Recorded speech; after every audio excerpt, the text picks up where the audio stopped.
Coach, I tell you, this team is going to kill me.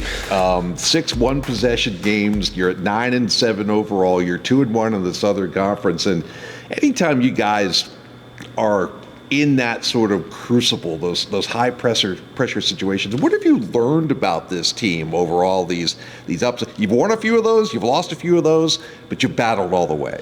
Absolutely. And I think it goes back to non-conference, like we've talked about before. That's what the non-conference is for. And I think in a perfect world, you win every single game you play. But as we know, that's typically not in the cards.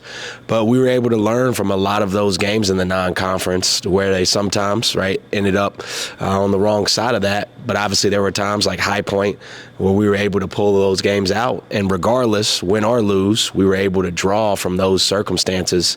And I think by and large, that has really helped this team coming into SoCon play, which, as we know, every game is going to be a battle, and we've been fortunate to come out on top on a couple of those occasions.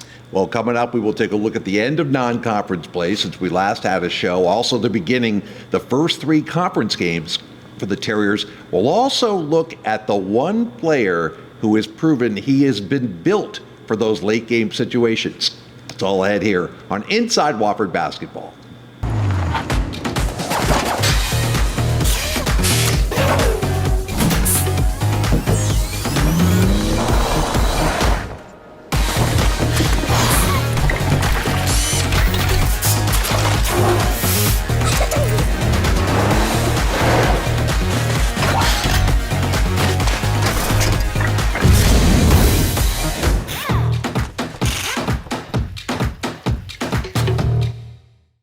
Black and gold. Bold. A victory story about to be told. Grit, toughness, and tenacity. A hub of hard work in Hub City. We're on these wins like dogs on a bone. In the zone. Our place, in your face, won't leave you alone. Strength, speed, fire, true. I'm sorry, do these things trouble you? We're Wofford College. We fly the W. Ingalls, proud partner of the Wofford Terriers. All right, welcome back. Let's take you back to December, the team coming off exams, and you kind of wrap up your big non-conference challenges with a Big 12 game at Oklahoma State. It was nice to schedule that game because, A, it's a great atmosphere at Gallagher-Iba Arena, kind of a homecoming for Chase Martin and Dylan Bailey, and a chance for some of our Midwestern guys to have friends and family there. And the game itself, anytime you face a Power 5 team, you know about the length and athleticism. And they hit you in the mouth at the beginning. They're raining threes all over the place. But boy, the way you guys came back beginning of the first half showed a little something about this team. Yeah, obviously they're a well-coached team. Coach Boynton, who obviously is no stranger to Wofford, having been the associate head coach here. Oklahoma State's a really good team. To your point, they're long and athletic. I thought we started out the game very passive and very tentative, and I think Oklahoma State capitalized on that. But once our guys settled into the game, I thought we were definitely able to make a lot of really good plays and be really effective on both ends of the floor. We weren't able to make enough plays at the end of the game and obviously come out on top. But it was still a really good experience to be in that type of venue with that type of atmosphere. And, obviously that really is going to bode well for us facing a lot of Southern Conference opponents with a lot of length and athleticism. Yeah, this has happened a few times this year where you kind of come out and you're like a boxer that takes a couple of stiff jabs to the chin, and then you sort of get your footing and come back and start counterpunching. Some teams are just built like that. Sometimes you'll get off to a great start, and the other team is the one that has to react. Have you thought about that? Is there anything differently that you guys would do pregame, anything like that, or is that just basketball? It's hard to control something like that. Yeah, I wouldn't say it's one thing specifically. I think there's a combination of different circumstances, and every game is different. We've definitely had some good starts. You think about Gardner-Webb, you think about Coastal Carolina, you think about Middle Tennessee State, but there's definitely been games where we've gotten off to a slow start and we haven't been as aggressive as we would like to. And so I think the biggest thing with all of your players in any game you go into, You want to go in and you want to start off being really aggressive. Whether that leads to you making or missing shots, you don't control that. And obviously, to some extent, whether that leads to the other team making or missing shots, there's still only but so much you can control with that. But you can't control your mentality. You can't control the mindset you bring starting off the game. And I think that's something as a team we have to continue to get better at.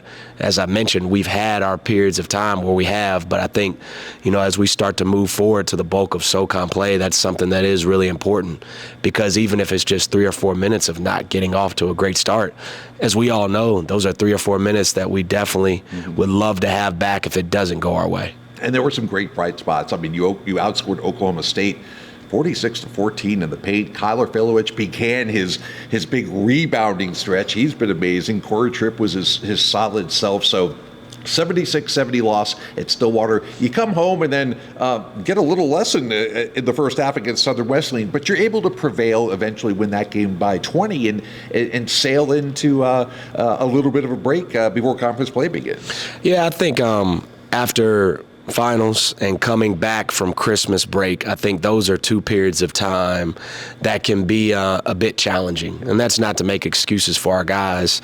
I thought Southern Wesleyan was probably the first half. That was probably the worst we have played as a team.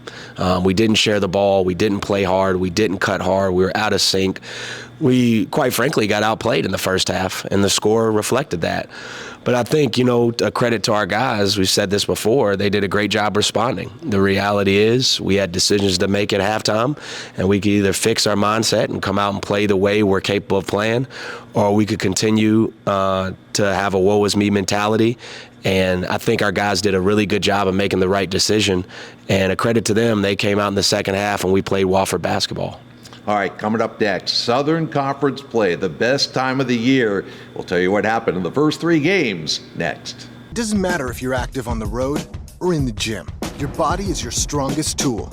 Spartanburg Regional Sports Medicine Institute is here to push you to the next level. With partnerships across Spartanburg County schools, we're here when it happens.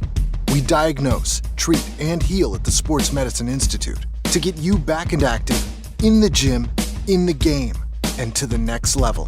We never quit because you never quit. You're true blue, up before the sun. The men and women we count on every day, and you count on your Carolina Ford dealers, so you can be ready for what's next. Stay focused and connected, help inspire a generation. And when you need us most, we're here for you. For great offers on a new Ford truck or SUV, go to buyfordnow.com or see your Carolina Ford dealer. Discover what it means to be true blue. You can always count on the crisp, refreshing taste of Bud Light, just like you can always count on Always Game Gary. No bar is too far. No wing sauce is too hot. Not for Gary. Gary is the man. He's nothing like Keith. Keith never wants to do anything. Why are we even talking about Keith? Always Game Gary is famous among friends. He deserves a Bud Light. Enjoy responsibly. Bud Light Beer, AB St. Louis, Missouri. And welcome back to Inside Wofford Basketball with head coach Dwight Perry. I'm Jim Noble. All right, Southern Conference play. It all got going on January 3rd. VMI coming here to Jerry Richardson Indoor Stadium. You know what it's like with the military schools. They play hard. They drive you nuts. They're in your face the whole time. But VMI's got to be a tough team to prepare for because it's an ever-changing cast of characters. I think they brought in 12 new players this year, and that's one of the toughest coaching jobs in the conference. But when you prepare for a team like that, how much film do you have to work on, and how much unknown is there going into a matchup like that? Well, I think the way SoCon play shakes out, it's actually very beneficial from film and from a preparation and scouting standpoint, because everyone is basically playing non-conference to the month of November and December. And so at this point, by the time SoCon play kicks off, you have 12, 13 games of film that you can basically draw on. Coach Wilson has done a great job at VMI. He obviously has a really tough job. To your point, he has a lot of guys coming in and out, and that's definitely not easy, especially at that place. But they're guys, like you mentioned, Jim, They play really hard. They compete. They're really tough. And so you're going to have to beat them. They're not going to beat themselves, and they're not going to make it easy because they're super competitive, and they do a really good job on both ends of the floor. And as we know, our guys understood that. Every game is going to be tough in this conference, and we've alluded to some of the close games already, and this game was no different. But the most important thing is every game you go into, as pretty as we would like for it to be and as perfect as we would like for the outcome to be, the game is not always perfect. The most important thing is that you find a way to win. And that's going to look a little different each game. And obviously we did a really good job scoring the ball via my game, and we were fortunate enough to come out on top. Yeah, if they ever put a beauty points category in the standings, I'll be a little bit worried. But Wofford prevailed in overtime. Corey Tripp with the game winner, giving the Terriers the victory.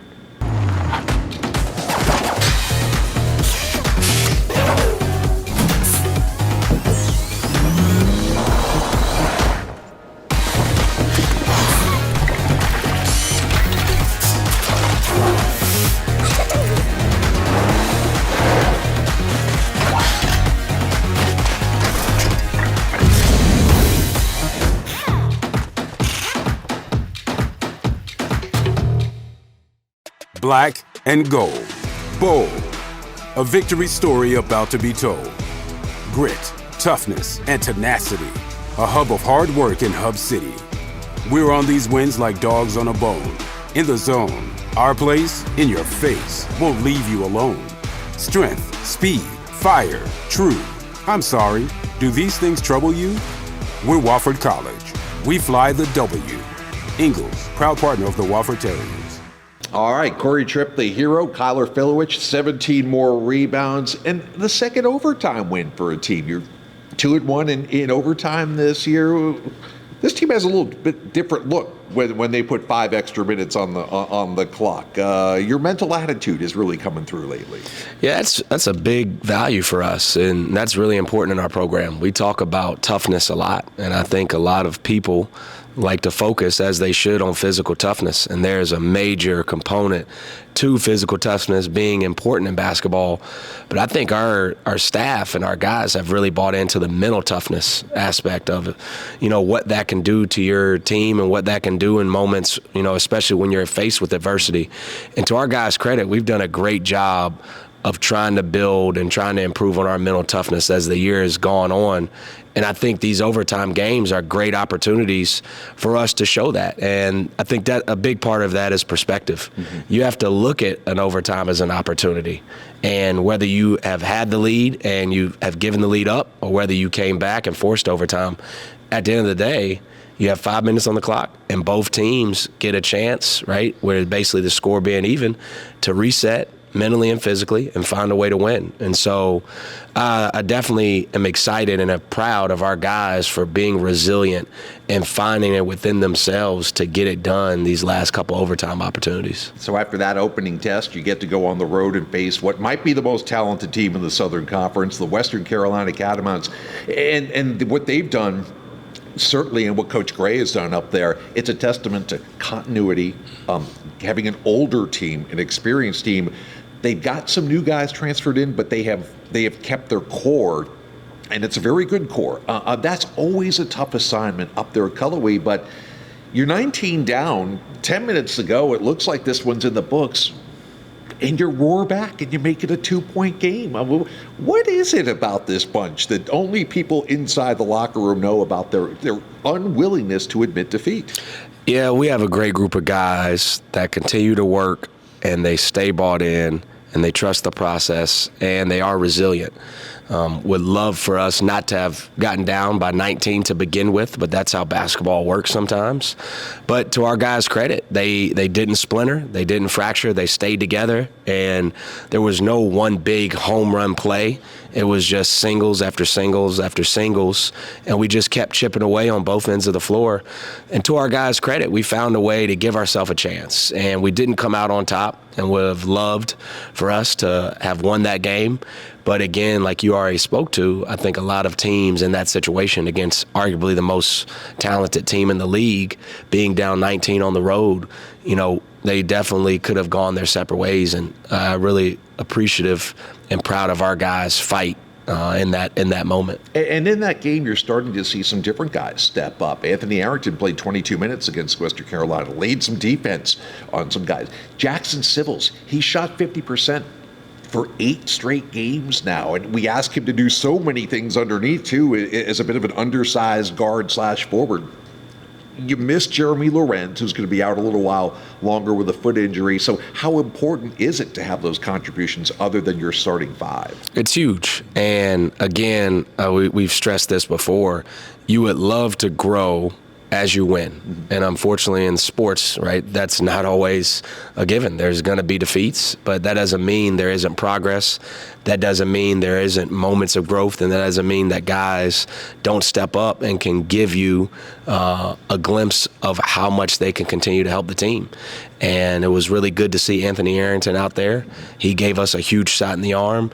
Jackson has continued to shoot the ball well and play super hard and be a glue guy for us. Quentin Meza to be a freshman point guard, to be on the road and to be unflappable and to be able to make simple plays, attack the basket, take care of the ball. You spoke on Corey and Kyler and their consistent production, but even though we didn't win the game, I really was pleased with a lot of our guys, especially our younger guys.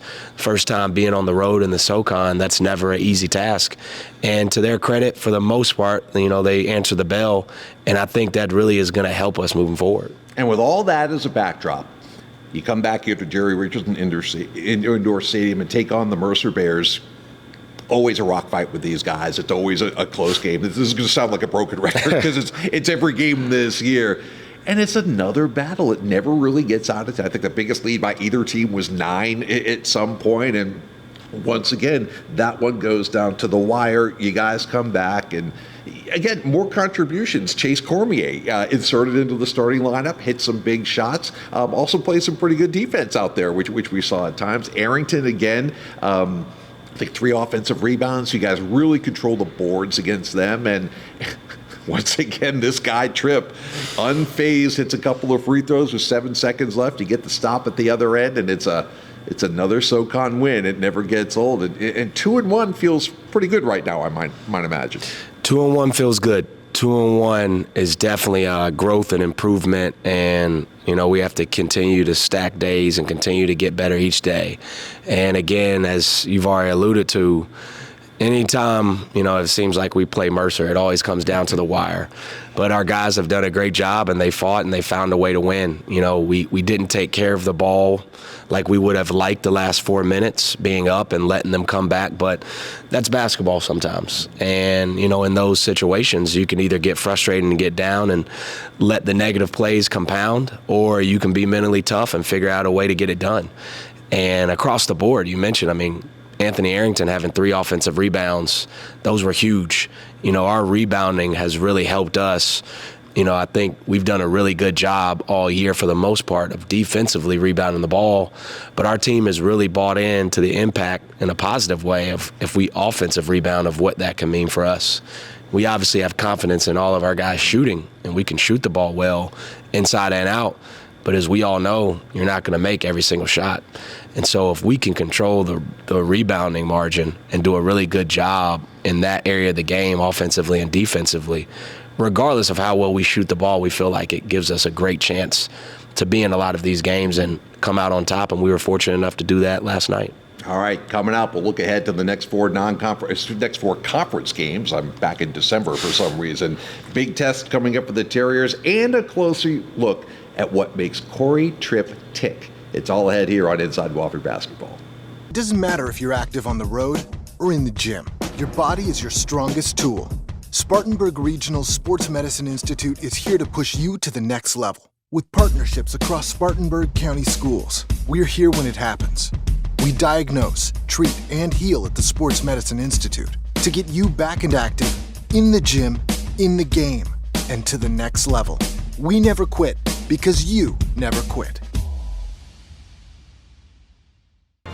You can always count on the crisp, refreshing taste of Bud Light, just like you can always count on Always Game Gary.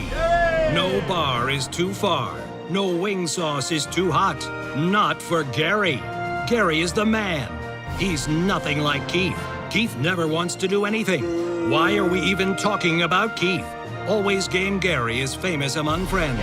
He deserves a Bud Light. Enjoy responsibly. Bud Light Beer, AB St. Louis, Missouri.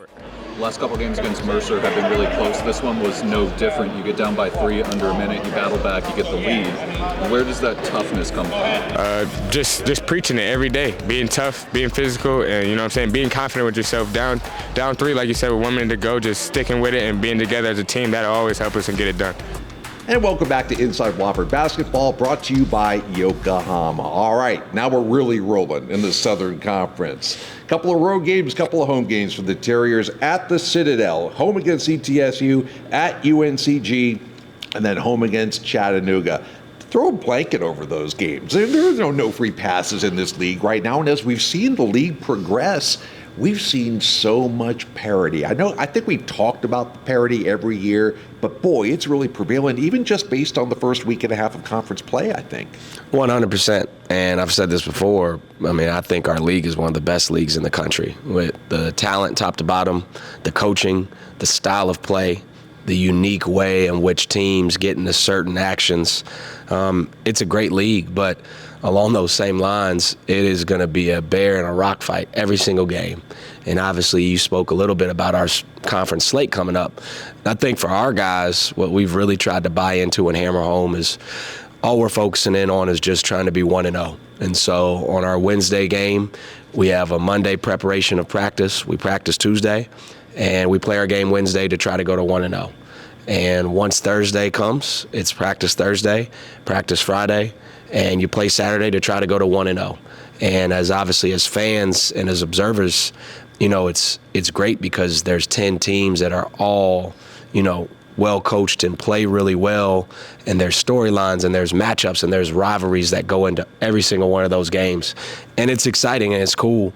But for our guys and for our program, I really think the most important thing is just to be laser focused, because as soon as you let your eyes off the road and you focus on other games and other teams and other players, as interesting as that may be, you're not going to be able to maximize and make the most out of the situation at hand, which for us right now is obviously going down to Charleston and playing a really good Citadel team that's hungry for a win and is more than capable of beating any team in our league, home or away. Okay, saw what they did at Notre Dame, beat the Irish by 20 on their home court, absolutely. Well, through all this, it's nice to have number 10 out there. And I kind of sometimes worry about highlighting individual players too much because this is such a team sport and such great team chemistry that you guys have developed. But Corey Tripp is quite frankly, Dwight, the one who stayed. Through a lot of turmoil the last couple of years, Corey's the only member of his incoming recruiting class to stay here in Spartanburg. And there's a football program that I used to cover that had a sign over the locker room door that said, "Those who stay will be champions." Corey's on that path right now. What has made him so special? It's more than just perseverance. He works so hard behind the scenes. 100%. Corey Tripp is a very special and unique person.